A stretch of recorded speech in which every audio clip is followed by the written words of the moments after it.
Fala galera, hoje nós vamos então iniciar aí o, o estudo da quarta semana, tá? Do volume 2, encerrando então o volume 2. E essa videoaula então serve para todos os estudantes do estado de Minas Gerais, inclusive, é claro, os meus alunos. Então nessa quarta semana nós vamos trabalhar então sobre o período regencial. O período regencial foi de 1831 até 1840. Vai da abdicação de Dom Pedro I ao trono, né? Ele renuncia ao trono, né? E instala-se imediatamente o período regencial. E por que foi instalado o período regencial? Porque a Constituição do Brasil ela previa isso, porque na época, né, de acordo com o regime monárquico, é, em caso de renúncia do imperador, se o herdeiro do trono fosse menor de idade, deveria instalar-se um governo regencial. E é isso que foi feito. Então, quem recebeu a carta de renúncia foi o Francisco de Lima e Silva, que foi um dos escolhido para iniciar então o período regencial. O período regencial começa com a regência trina provisória, que foi apenas 3 meses. Né? A Câmara e o Senado aprovou o nome de Francisco de Lima e Silva, Campos Vergueiro, tá? que era senador e proprietário de terras, e Carneiro de Campos. Então, esses 3 nomes então foram indicados pela Câmara do Senado, pela Câmara e pelo Senado, e iniciou-se o período regencial. O período regencial não foi um período que deixou de existir o Império. Inclusive, o Dom Pedro foi sagrado imperador, né? Sagrado imperador sob o regime regencial, e em 1840 ocorre a antecipação da maioridade de Dom Pedro, sendo coroado então como Dom Pedro II, iniciando-se o segundo reinado. Então, para muitos historiadores, o período regencial foi um ensaio republicano, porque estabeleceu-se então medidas descentralizadoras. E essas medidas descentralizadoras permitiram então um fortalecimento do poder local, que para os conservadores eram desmandos locais, né? E nesse período regencial também podemos destacar as revoltas, a cabanagem, a balaiada, a Sabinada na Bahia, a Revolução Farroupilha, que ocorreu no Rio Grande do Sul. Então, foi um período de fortalecimento do poder local nos municípios, nas províncias, e que levaram revoltas. Essas medidas descentralizadoras, elas foram estabelecidas pelo Código de Processo Civil de 1832 e pelo Ato Adicional de 1834. Esses, esses dois códigos, essas leis aí, vão estabelecer então essa autonomia das províncias e, consequentemente, levou ao fortalecimento do poder local, tá? Que na época, antes do período regencial, né, podemos destacar aí que Dom Pedro I, ele impedia esse fortalecimento do poder local. Os municípios, as províncias não tinham autonomia. Então, nesse período regencial, elas passam a ter autonomia. E aí, diante dessas revoltas nas províncias, diante dessa autonomia nas províncias, diante desse poder descentralizador, é que inicia-se então o chamado regresso conservador. E foi um grupo de deputados e senadores conservadores que passaram a defender então a antecipação da maioridade de Dom Pedro de Alcântara e Bragança. Dom Pedro de Alcântara e Bragança, futuro Dom Pedro II. Em 1831 ele tinha apenas 5 anos de idade, não podia assumir o trono, mas em 1840 ele estava próximo da maioridade. Então o que eles vão defender? A antecipação da maioridade de Dom Pedro.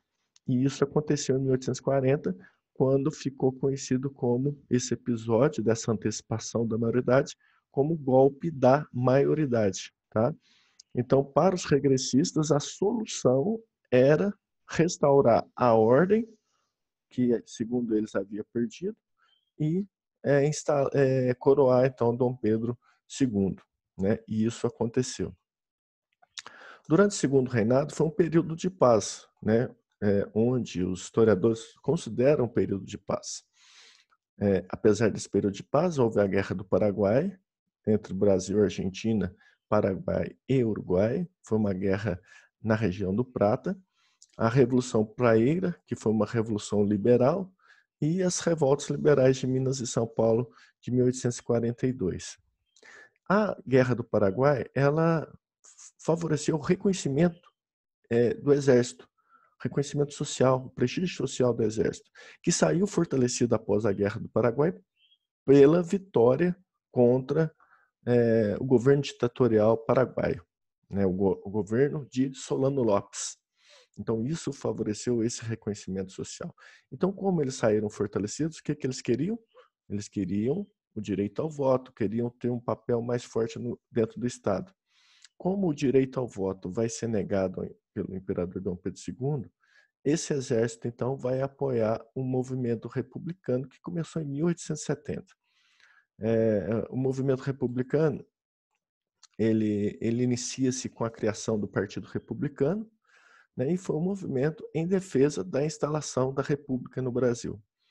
Mas o que levou, então, a essa instalação do Segundo Reinado? Diversos fatores. Diversos motivos levaram à proclamação da República e o fim do Império, como, por exemplo, a questão religiosa, né, conflitos entre o imperador e a igreja, que começou no Nordeste do Brasil, em Recife e Olinda, né, quando bispos de Olinda e Recife foram presos. Apesar de depois eles serem soltos, a questão não se encerrou. A questão militar, que foi a defesa dos militares de maior participação política dentro do Estado, e nós podemos destacar, por último, a questão abolicionista, que nasce com o fim da escravidão no Brasil, onde paulistas e fluminenses passaram a defender a instalação da República, né, a partir do momento que põe-se fim à escravidão no Brasil. É claro, também nós podemos destacar que lá em São Paulo a imigração já tinha dado certo. A mão de obra livre já tinha se implantado nas lavouras de café de São Paulo, né, sob um regime de colonato. Então, muitos imigrantes italianos, inclusive, vieram para o Brasil. Então, diante desse texto aí, que trabalha muitos temas ao mesmo tempo, vocês vão responder as questões 1, né, que pergunta: por que será que as regências revelaram-se um período turbulento e anárquico? Esse termo anárquico, ele é muito dúbio, vamos assim dizer. Não podemos falar em anarquia, né? Não podemos falar totalmente em anarquia. Anarquia é um termo que surgiu no século XIX, né, com Bakunin, né, os anarquistas defendiam o fim do Estado. Não é o caso aqui. Não podemos chamar isso de anarquia, sim, de um movimento, né, com revoltas, onde iniciou-se um ensaio republicano, né, no período regencial. Mas só que vocês vão tentar destacar esse período turbulento. O período turbulento foi o período de revoltas que ocorreram durante a regência, durante o período regencial. E aí vocês vão trabalhar na questão 2, a questão do ensaio republicano. O período regencial, por que ele foi um ensaio republicano? Né? E aí vocês vão ler o texto aí, né, e destacar essa questão aí do ensaio republicano. A número 3, vocês vão falar sobre os regressistas, o chamado regresso conservador. Qual foi a solução utilizada pelos regressistas para colocar um ponto final no período regencial? Então, qual que foi a solução destacada por eles? Então, está no texto aqui, marquei aqui em azul para vocês. A número 4, porque somente após a Guerra do Paraguai o exército teve sua importância reconhecida. Eles saíram fortalecidos, né? Muito fortalecidos. Eles queriam, então, ter um maior papel no Estado. E eles queriam mais reconhecimento esse reconhecimento que eles tinham dentro do papel que eles teriam no Estado.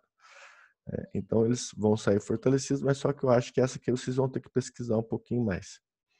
E aí, na atividade 2, traz uma charge para vocês. Olha o que a charge coloca. O trono, 1831 ocorre a abdicação de Dom Pedro I ao trono, mas só que o seu filho, Dom Pedro II, era menor de idade. Então ele foi sagrado imperador, porém ele não podia exercer o Estado, o papel de representante do Estado como imperador do Brasil. Menor de idade, não tinha como ele assumir. O José Bonifácio de Andrada, ele foi nomeado tutor de Dom Pedro II. E quem que assumiu? Os regentes. Aqui do lado, bem do trono, o mais importante desses três regentes, a chamada regência trina provisória, que foi o Francisco de Lima e Silva, o Campos Vergueiro e o Nicolau, o Carneiro de Campos. Tá? Então, são os três primeiros regentes, formando a regência trina provisória, e depois é eleita a regência trina permanente, com mais três regências. Regência trina, três regentes. Depois, o ato adicional de 1834 estabeleceu apenas um regente para governar o país. E aí que começou então a regência una. Então, a partir dessa charge, e lendo o texto aqui, que é praticamente tudo que eu expliquei para vocês no texto anterior, vocês vão analisar a charge acima e o texto, e façam uma descrição da representação da charge. Então, a representação da charge, né, eu destaquei para vocês os três regentes, né, Francisco de Lima e Silva, Campos Carneiro de Campos e Campos Vergueiro. E o imperador no trono, porém simbólico. Dom Pedro II está no trono, mas do ponto de vista simbólico. Ou seja, ele não governava. Quem passou a governar, então, foram os regentes. Essa está fácil, às vezes nem precisa de ler o texto. Ok? Então, e a número 2, né, isso aqui tudo é atividade 1. Né? Então, vocês vão fazer primeiramente a página 108, 109, depois vão na 110, que é ainda dentro da atividade 1, e agora na atividade 2. Faça um comentário crítico da charge abaixo. Vocês estão vendo aqui um senhor de escravo sendo carregado por seus escravos, né? Ou seja, um proprietário de escravos sendo carregado em pleno período do século XIX, né? Nós estamos falando aqui início do século XIX, quando já aconteciam revoluções liberais pelo mundo, onde já tinham estabelecido lá na França os ideais de igualdade, fraternidade, e o ideal de liberdade, e isso demora para chegar no Brasil. Então, vocês vão fazer um comentário crítico dessa charge, tá? Então, essa eu não vou explicar minuciosamente para vocês, não. Vale a pena fazer uma pesquisa, né, sobre esse tipo de transporte que era usado no século XIX, tipo de transporte para carregar senhores de escravos pelas ruas, né, principalmente do Rio de Janeiro. Ok? Um grande abraço para todos. Caro estudante, chegamos ao fim, então, do volume 2. Um grande abraço a todos e vai ter o PET 3, viu, gente? Vai ter o volume 3, ok? Então, aguardem, então, o volume 3. Um grande abraço.